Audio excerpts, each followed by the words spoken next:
Защото те не влизат само сирийци, афганистанци, талибани, не знам какво тия последно. Има хора, трябва да се дава шанс.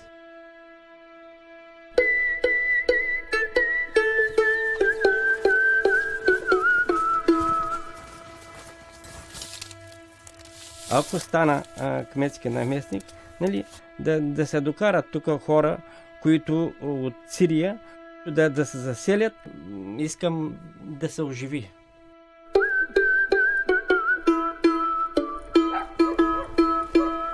Тук иска Иван да вкара сирийци.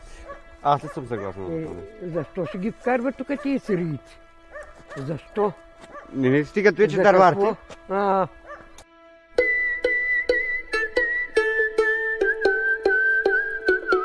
Номер 8. Другари и другарки. Искам интернет за всички. Както е в Русия, както е при Путин. Има комунизъм.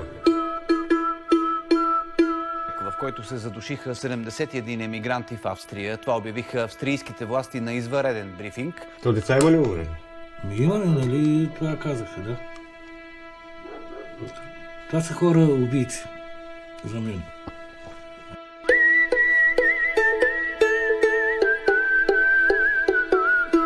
Аз не съм го искал така, но така стана. Къде отивам? Какво правим?